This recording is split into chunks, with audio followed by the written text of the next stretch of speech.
Selamat datang di Bintang Remaja. Yeay, excited banget ya. Sangat excited. Tahu nggak kenapa? Karena aku tuh dapat bocoran katanya dari komentar aku, kalau misal kalian diajak podcast ke Bintang Remaja, kalian bakal nggak nyesel. Nggak bakal nyesel. Nggak bakal nyesel. Karena katanya hostnya seru. Bener sih, karena hostnya Genzi. Oh, Genzi. Pasti seru. Tapi kan juga Genzi loh. Pas banget. Pasti bakal nyambung. Iya. Bakal seru. Iya, semoga ya. Amin. Oke, lanjut. Jadi di sini bersama Nabila sebagai host Dan aku sobat setia Nabila, Aneva. Nah, jadi hari ini kita bakal bahas sejarah Indonesia, yaitu agresi militer Belanda 1947. Di podcast ini kita bakal kupas penyebab tuntasnya jalannya agresi, dampaknya, serta apa sih maksudnya dampak di Indonesia saat itu. Iya. Gitu. Betul. Nah, jadi teman-teman, di balik tanggal perjanjian dan serangan-serangan yang terjadi, ada cerita tentang perjuangan, pengkhianatan, dan kuatnya nih semangat bangsa Indonesia dalam mempertahankan kemerdekaan Indonesia. Nah, sebelum kita masuk ke pembahasannya, kita kenalan dulu deh sama abang. Narasumber kita hari ini siapa aja nih? Dari kakak yang ini dulu. Boleh. Hai semuanya, aku Andin. Di episode kali ini aku akan membahas bagian awal penyebab terjadinya agresi militer Belanda. Jadi latar belakangnya.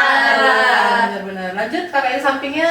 Oke, halo semuanya, saya Bian Vena. Jadi di sini aku dapat kebagian tentang bagaimana sih perjalanan agresi di berbagai daerah. Karena kan tentunya banyak aksinya nih kan, banyak strateginya, dan juga pokoknya seru banget. Dan kalian harus stay tune. Harus sampai habis. Iya, bakal kebahas nanti sampai habis. Oke, lanjut. Abang yang baju biru. Silakan. Halo semuanya, aku Rehamdi. Di sini aku bakal ngebahas tentang dampak politik dan keamanan nasional akibat agresi ini. Jadi dampak-dampaknya dia. Berarti gini, kan ada positif dan negatif, tapi ini juga ada politiknya nih, ya kan? Dan bakal tentunya lebih spesifik lagi, iya kan? Dijelaskan sebagai lebih dibahas. Oke, silakan selanjutnya.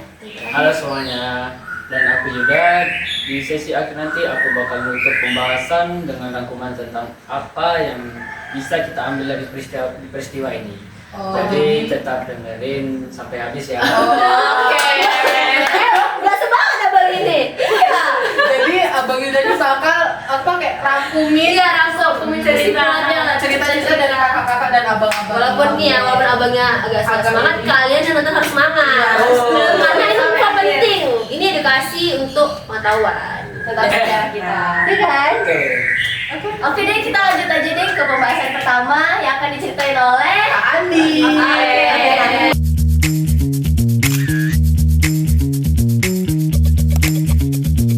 Terjadinya agresi militer Belanda pada tahun 1947 terjadi karena Belanda merasa perjanjian Linggarjati tidak berjalan sesuai keinginan mereka. Jadi perjanjiannya tuh nggak berjalan sesuai yang Belanda mau. Iya, betul. lebih tepatnya Belanda tetap masih mau ambil-ambil Iya. negara kita. Padahal udah 1947 ya. Iya, sedangkan Indonesia merdeka. iya. Masih ada, masih dijajah juga, masih serangan juga. Iya, kemerdekaan kita. Oke, lanjut, Andi. Jadi Belanda ingin kembali menguasai wilayah Indonesia dan menganggap Republik Indonesia memperluas pengaruhnya. Selain itu, Belanda juga ingin menguasai sumber ekonomi penting seperti perkebunan dan pelabuhan. Karena itu mereka melancarkan serangan besar dengan alasan mengamankan wilayah pada tujuan jelas, ingin menjatuhkan Republik Indonesia. Jadi itu Belanda tuh kayak gak seneng gitu loh. Iya, jadi Kayaknya emang dari dulu emang gak seneng Iya, ya sama Indonesia. Kayaknya emang ini sih dari emang dulu. pengen menguasai Indonesia gitu, tapi Dan untungnya untungnya emang perjuangan Indonesia sama nggak ini ya main-main nggak gitu. main-main. Oke, lanjut ke pertanyaan yang kedua. Apa tadi tuh, Kak? Mana? Pertanyaan Jalannya apa agresi. tadi? Oke. Nah, Jadi pada tanggal 27 Juli 1947, Belanda ini melancarkan agresi militer dengan serangan besar-besaran di berbagai wilayah Indonesia menggunakan persenjataan modern. Jadi tahu kan mereka main kayak mana Iya. persenjataannya pada Pakai masa bambu. itu seperti apa? Betul. Yang bambu lah, ya hanya seadanya saja. aja. Sedangkan Belanda nyerang kita dengan senjata modern, Pakai bom. senjata api, Iya. di dar guys. Jadi meskipun banyak kota dan daerah strategis dengan cepat jatuh ke tangan Belanda, tentara Indonesia tidak menyerah. Ada ininya, ada lagi. Ada strateginya. Ada strateginya. Mereka mengubah taktik dengan perlawanan gigih melalui perang gerilya. Pasukan Indonesia secara efektif menerapkan strategi pukul dan lari. Seperti memutus jalur komunikasi, melakukan sabotase yang membuat Belanda kewalahan. Akibatnya, meskipun Belanda itu tetap semangat pengen hancurin kita, masih pengen ngejajah kita, Indonesia nggak kalah semangat. Indonesia sangat punya banyak taktik melawan mereka, walaupun mereka banyak senjata modern, kita hanya seadanya. Pasti terlaksana. Oke, cukup jelas? Jelas banget. Pasti teman-teman di rumah oke lah ya.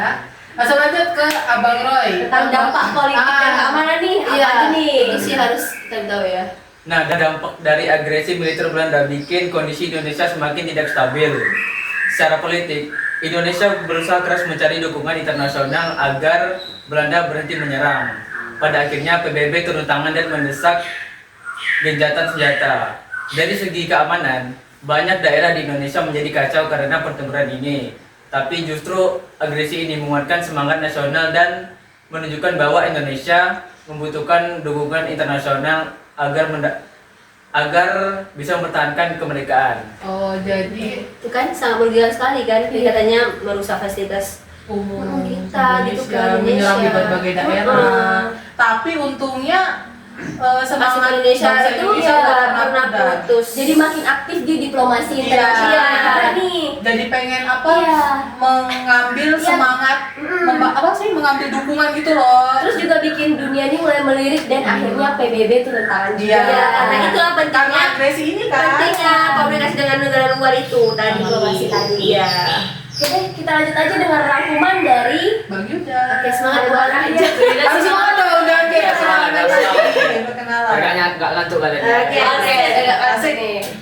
Nah, kalau kita rangkum dari semuanya, agresi militer Belanda 1947 itu jadi salah satu momen penting yang nunjukin keteguhan Indonesia, keteguhan Indonesia dalam mempertahankan Indonesia, kemerdekaan Indonesia. Iya.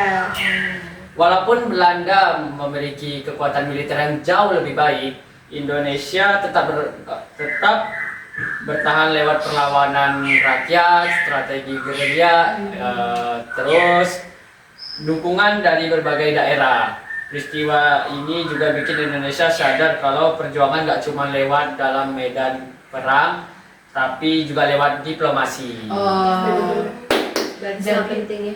Ya, jadi rangkuman dari Bang Yuda tadi cukup jelas gitu kan. Jadi apa sih namanya?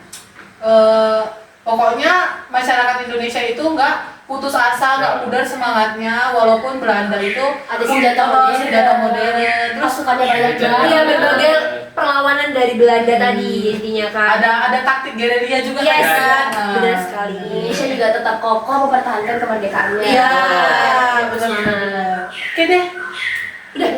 Udah, jadi peristiwa ini nih ngingetin kita bahwa mempertahankan kemerdekaan sama pentingnya dengan memperjuangkan. Dan berkat keteguhan para pejuang waktu itu, Indonesia bisa terus berdiri sampai hari ini. Alhamdulillah. Terima kasih buat teman-teman semua pembahasannya. Seru banget, seru banget. Bener kan kata aku? Seru kan? Seru, ya? pasti Seru. seru. Ya, betul.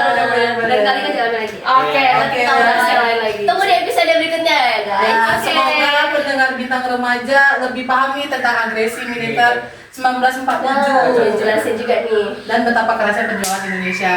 Oke deh. Oke, kita tutup. Oke. Sampai jumpa di pembahasan berikutnya. Wassalamualaikum warahmatullahi